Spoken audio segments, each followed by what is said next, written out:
ನಮಸ್ಕಾರ ಸ್ನೇಹಿತರೆ, ಈ ದಿನದ ವಿಶೇಷ ಮಾಹಿತಿ.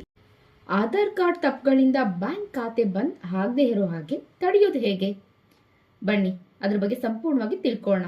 ಸ್ನೇಹಿತರೆ, ಬೆಳಿಗ್ಗೆ ಎದ್ದು ಎಟಿಎಂಗೆ ಹೋಗಿ ಹಣ ಡ್ರಾ ಮಾಡೋಣ ಅಂದ್ರೆ ಅಕೌಂಟ್ ಫ್ರೋಸನ್ ಅಂತ ಅಥವಾ ಯಾರೋ ಹಾಕಿದ ಹಣ ನಿಮ್ಮ ಅಕೌಂಟ್ಗೆ ಬರದೆ ಹೋದ್ರೆ ಹೇಗಾಗ್ಬೇಡ. ಹೌದು ಸ್ನೇಹಿತರೆ, ಇಂಥ ಸಮಸ್ಯೆಗಳು ಇತ್ತೀಚೆಗೆ ಹೆಚ್ಚಾಗ್ತಿವೆ. ಇದಕ್ಕೆ ಸರ್ಕಾರ ಅಥವಾ ಬ್ಯಾಂಕ್ ಕಾರಣ ಅಲ್ಲ, ನಿಮ್ಮ ಆಧಾರ್ ಕಾರ್ಡ್ನಲ್ಲಿರುವಂತಹ ಸಣ್ಣ ಪುಟ್ಟ ತಪ್ಪುಗಳೇ ಕಾರಣ.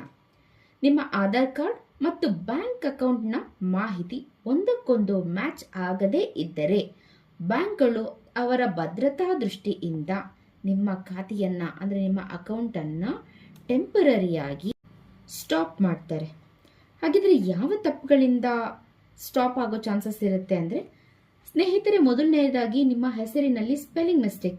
ಅಂದರೆ ಬಹಳಷ್ಟು ಜನರ ಆಧಾರ್ನಲ್ಲಿ ಹೆಸರು ಒಂದು ರೀತಿ ಇರುತ್ತೆ, ಬ್ಯಾಂಕ್ ಪಾಸ್ಬುಕ್ನಲ್ಲಿ ಇನ್ನೊಂದು ರೀತಿ ಇರುತ್ತೆ. ಉದಾಹರಣೆಗೆ ಆಧಾರ್ನಲ್ಲಿ ಕುಮಾರ್ ಅಂತ ಇದ್ದು ಬ್ಯಾಂಕ್ನಲ್ಲಿ ಕುಮಾರ ಅಂತ ಇದ್ರೆ ನಿಮ್ಮ KYC ಫೇಲ್ ಆಗುತ್ತೆ. ಇಂತಹ ಸಮಯದಲ್ಲಿ ಬ್ಯಾಂಕ್ ಅಕೌಂಟ್ ಫ್ರೀಸ್ ಮಾಡ್ತಾರೆ. ಹಾಗೆಯೇ ನಿಮ್ಮ ಬರ್ತ್ ಡೇಟ್ ಅಲ್ಲಿ ಎಡವಟ್ಟಾಗಿರುತ್ತೆ. ಅಂದರೆ ಬ್ಯಾಂಕ್ ದಾಖಲೆಗಳಲ್ಲಿ ಹುಟ್ಟಿದ ದಿನಾಂಕ ಮತ್ತೆ ಆಧಾರ್ನಲ್ಲಿರುವ ದಿನಾಂಕ ಒಂದೇ ಆಗಿರಬೇಕು.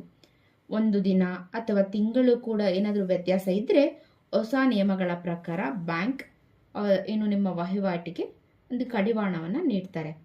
ಹಾಗೆ ಹಳೆಯ ಮೊಬೈಲ್ ನಂಬರ್, ಬಹಳಷ್ಟು ಜನ ವರ್ಷಗಳ ಹಿಂದೆ ಆಧಾರ್ ಮಾಡಿಸುವಾಗ ಕೊಟ್ಟ ನಂಬರ್ನ ಈಗ ಬದಲಾಯಿಸಿರ್ತಾರೆ. ಬ್ಯಾಂಕ್ನ OTP ಅಥವಾ ಆಧಾರ್ ವೆರಿಫಿಕೇಶನ್ ಸಮಯದಲ್ಲಿ ಹಳೆಯ ನಂಬರ್ಗೆ ಮೆಸೇಜ್ ಹೋಗಿರುತ್ತೆ. ಇದರಿಂದ ನಿಮ್ಮ ಕೆಲಸ ಆಗೋದಿಲ್ಲ. ಹೀಗಾಗಿ ಆನ್ಲೈನ್ ಬ್ಯಾಂಕಿಂಗ್ ಸರ್ವಿಸಸ್ ಕೂಡ ನಿಂತು ಹೋಗುತ್ತೆ. ಹಾಗಿದ್ರೆ ಸರಿಪಡಿಸೋ ವಿಧಾನ ಹೇಗೆ ಅಂತ ತಿಳ್ಕೊಳ್ಳೋಣ ಬನ್ನಿ. ಮೊದಲನೇದಾಗಿ ಹೆಸರು ವಿಳಾಸನ ಕರೆಕ್ಟ್ ಮಾಡ್ಕೊಬೇಕು. ಆನ್ಲೈನ್ ಅಥವಾ ಆಧಾರ್ ಕೇಂದ್ರದಲ್ಲಿ ನಿಮ್ಮ ವೋಟರ್ ID ಅಥವಾ ಪ್ಯಾನ್ ಕಾರ್ಡ್ನ ಕೊಟ್ಟು ನೀವು ಸರಿಪಡಿಸ್ಕೋಬಹುದು. ಹಾಗೆ ನಿಮ್ಮದು ಡೇಟ್ ಆಫ್ ಬರ್ತ್ನ ಸರಿಪಡಿಸ್ಕೊಬೇಕು ಅಂದರೆ ನಿಮ್ಮ ಬರ್ತ್ ಸರ್ಟಿಫಿಕೇಟು ಇಲ್ಲ SSLC ಮಾರ್ಕ್ಸ್ ಕಾರ್ಡ್ನ ಕೊಟ್ಟು ನೀವು ಸರಿ ಮಾಡ್ಕೋಬಹುದು. ಹಾಗೆ ಮೊಬೈಲ್ ನಂಬರ್, ನೀವು ಕಡ್ಡಾಯವಾಗಿ ನಿಮ್ಮ ಆಧಾರ್ನ ನಂಬರ್ನ ನೀವು ಕೊಡಬೇಕಾಗಿ ಬರುತ್ತೆ. ಇಲ್ಲಿ ನಿಮಗೆ ಯಾವುದೇ ದಾಖಲೆ ಬೇಕಾಗೋದಿಲ್ಲ, ಬಯೋಮೆಟ್ರಿಕ್ ಇದ್ರೆ ಸಾಕಾಗತ್ತೆ. ಸ್ನೇಹಿತರೆ, ಇನ್ ಕೇಸ್ ನಿಮ್ಮ ಆಧಾರ್ ಅಪ್ಡೇಟ್ ಆಗದೆ ಇದ್ರೆ ಸರ್ಕಾರದಿಂದ ಬರುವಂತಹ ಗೃಹಲಕ್ಷ್ಮಿ, ಅನ್ನಭಾಗ್ಯ ಅಥವಾ PM ಕಿಸಾನ್ ಹಣ ಕೂಡ ನಿಮ್ಮ ಅಕೌಂಟ್ಗೆ ಜಮಾ ಆಗೋದಿಲ್ಲ. ಇಲ್ಲಿ ಬಹಳಷ್ಟು ಜನರಿಗೆ ತಮ್ಮ ಆಧಾರ್ಗೆ ಯಾವ ಮೊಬೈಲ್ ನಂಬರ್ ಲಿಂಕ್ ಆಗಿದೆ ಅನ್ನೋದೇ ಮರ್ತೋಗಿರುತ್ತೆ.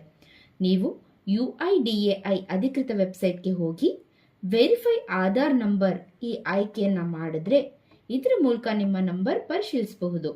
ಒಂದು ವೇಳೆ ನಂಬರ್ ಬದಲಿಸಬೇಕಿದ್ರೆ ಬೆಳಿಗ್ಗೆ 6 ಗಂಟೆಗಿಂತ ಮುಂಚೆ ಆಧಾರ್ ಕೇಂದ್ರಕ್ಕೆ ಹೋದ್ರೆ ಟೋಕನ್ ನಿಮಗೆ ಸುಲಭವಾಗಿ ಸಿಗುತ್ತೆ ಮತ್ತೆ ಕೆಲಸ ಬೇಗನೆ ಆಗತ್ತೆ.